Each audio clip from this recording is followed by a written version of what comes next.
Hey guys, and welcome back to another video. In this video, we're going through the Essendon versus North Melbourne game, in which Essendon scraped through 9 goals 11 65 to 9 goals 8 62 they probably would have done better, I feel like, if they hadn't been down to like one rotation on the bench in the last quarter with all the injuries that they had. They ended up with or was it even, it might have even been less. They just had so many guys injured. So yeah, they ended up, I think, with 2 guys on the bench that were actually able to be rotated on and off. But anyway, before we jump into this video, remember to like and subscribe, turn the notification bell on so you know when I upload, and let's jump into this video. So starting off with Essendon here, and the top guy on both, for Essendon exclusively for Fantasy and Supercoach, was Zachy Merrett with a 117-172 combo. He was absolutely monstrous late. I want to say it was about a 70-point last quarter.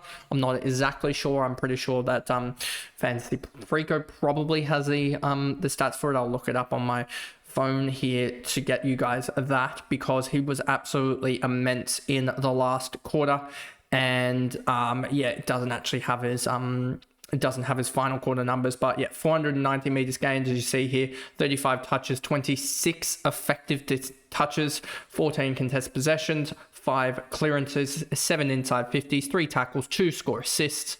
And so yeah, he was absolutely huge, and I believe he now goes up to 597k roughly, and a break even of like 90 next week. So that is absolutely huge, and really happy to get a big score early, especially in Supercoach, as you'll probably see this and go, what's changed from the actual video that I put out? Yes, it is just I'm down to the Oliver for Petrarca change, and then I left in Pryor, who had a really poor last quarter, but still you get the 24 points of above his break even for cash generation. He gets up to about 300k, give or take, which is really good. That's why I'm glad that I only used that one trade so far, ticking that off, as I don't even have Pryor on field, which is another tick as well.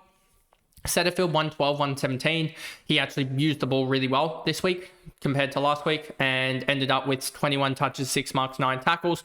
Peter Wright, 15 touches, 8 marks, 5 tackles, 0 goals, 2, but he had that important tackle on the line to save the game. Archie Roberts, again, had a really good game himself. 26 touches, 6 marks, 3 tackles. Would love to see him pushed up even more the ground in the coming years, I guess, because he could be really game-changing. Reid didn't have the impact in the last quarter. That probably could have helped him get to sort of a 100-120 split, but you take the 90-102 split and you run with it. He's going to be a guy that somehow reset his cash gen. If we look at the fantasy side of it, you will see 36 break even. When he gets to 90, I'm just going to double check on the fantasy price projector here, and then I should also duplicate it for the Supercoach price projector, just to grab you guys that. But he's going to be, you would expect, somewhere in the Reid's not going to be there, but he's going to be on this set of players. If we go to Reid and we put him here and we go, he scored a 90, and we quickly just double check this, he goes to 589k, as you see here, and then a 66 next week gets him another 24k. So if he goes something like 75 and then another 75 here, if it will let me, could easily be 650k by the time that he kind of runs out of cash generation, which is absolutely mega. And if we look at the Supercoach prices for him, I believe he's going to probably sit somewhere. If we just go to Reid here for a sec, Reid, you can see that there. And then we go to his cash generation from that, and we go here to a 102. You'll see that he goes up 28k from that 102 to 327k, and then a 60 next week gets him to 360k. So he could easily clear close to 400k if he has another good couple of weeks. As if we just go, he scores a 90 and then an 80 per se, that gets him to the 400k marker. So I really like the look of Reid as just a guy that we're going to be able to almost very easily go one up, one down. If we get a rookie, if some rookies like a Caden Cleary can get to, for me especially, if Caden Cleary can get to sort of that 250k range, which he should be able to, him, if Connor Stone can come back, if you can get another couple of games out of the likes of a Hall or a Gross and Carroll, if they all get to 250k, then they're really big chances for the likes of to be upgrading alongside the likes of Zach Reid. So that's Zach Reid there. Dersma, all right. Durham had a really impactful game. 10 contest possessions, 5 clearances at 88% for 25 touches. Redmond Perkins had a really, really good start. He looks more like a half forward than I think he was drafted as a non-bowler, but he looks really good at that half forward slot. He got involved early. I think he kicked 3 in the first or something, or 3 in the first half. Martin had an all right game, listed as a half forward, but he basically, as I was saying on the comms, he goes behind the ball and a lot of his possessions actually come in the defensive half. So he's an interesting one. I feel like he's going to fluctuate heavily. So he's going to be matchup dependent.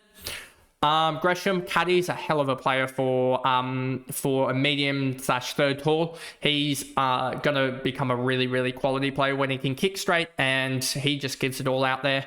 McGrath, Hobbs, Langford, Pryor, 50-57 wasn't the best, and probably is looking at a suspension as well for that Larky incident. They could both be looking at suspensions for tackles within about 2 minutes of each other. So watch that space. Goldstein, I thought, held his own against Cherry. I know that a lot of people will look at Cherry's numbers and go, wow, that's absolutely huge. But if you actually look at the game and the impact of it, a lot of the clearances from Cherry and a lot of the hit outs didn't actually evolve to anything impactful in terms of scoreboard impact. I want to see if Wheelo has the stats for this match already up. Round 8, we'll see here.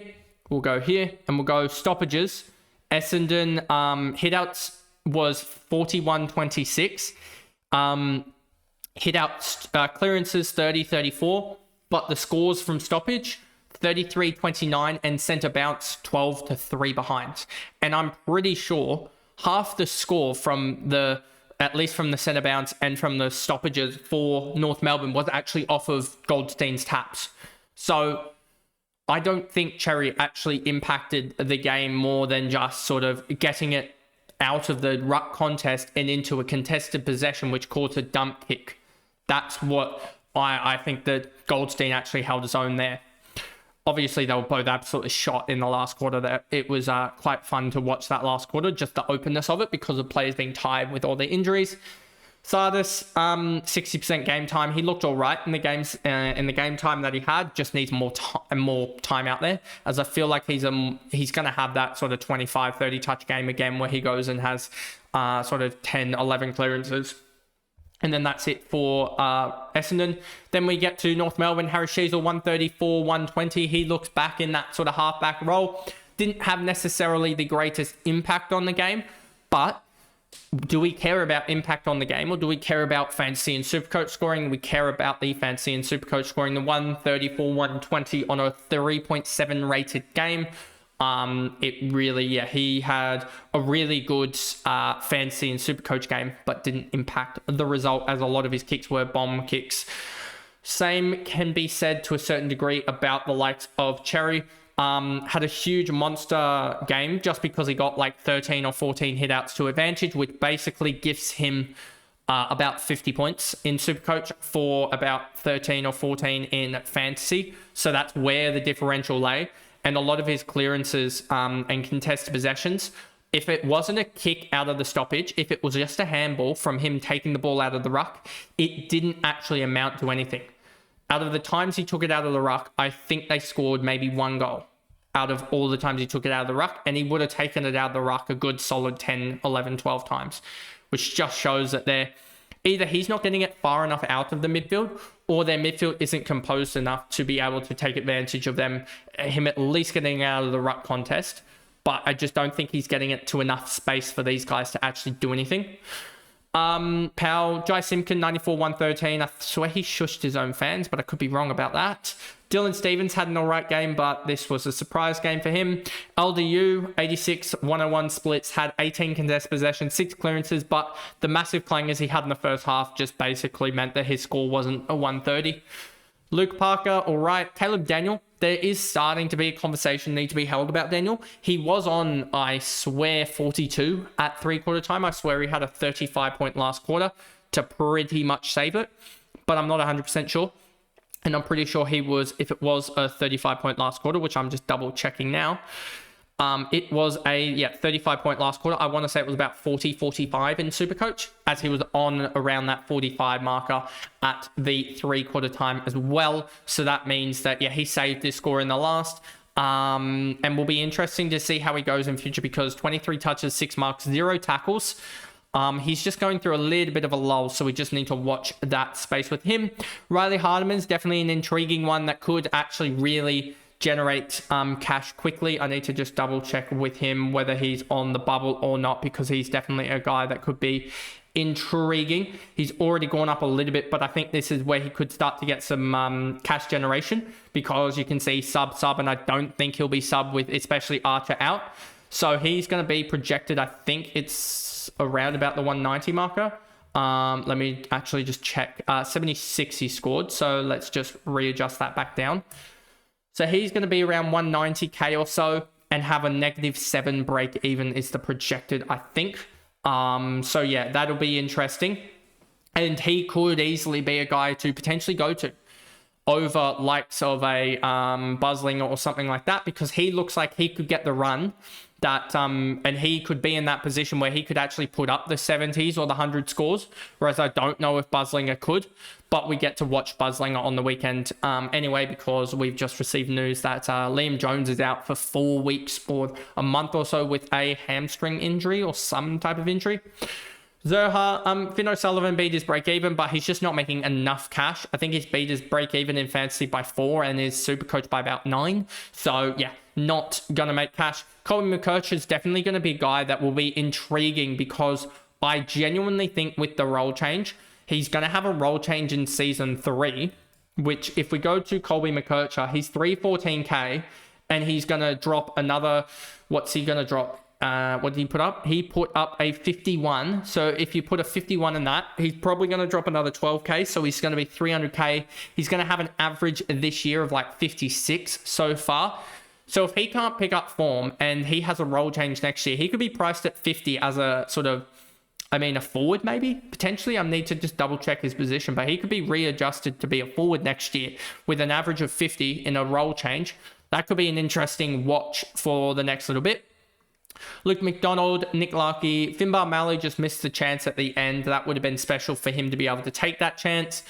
Dersma, Dawson, Comben had a really horrific start in fantasy. He had 4 free kicks and no touches, so it was on -12, which I think would be almost a record for lowest in-game score. I don't think I've ever seen someone lower than that, because you'd have to give away 5 free kicks without touching the ball almost.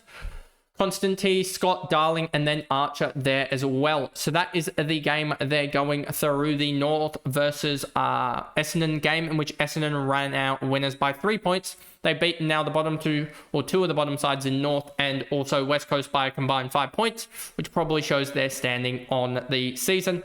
I had them winning, if I just check here, by 23 points. So I was 21 points off there, which sucked, but at least I got the tip right, which I think most people did anyway. But anyway, if you guys enjoyed that video, there'll be links up to other videos, and I'll see you guys in a little bit tomorrow with the St Kilda for a Rio game.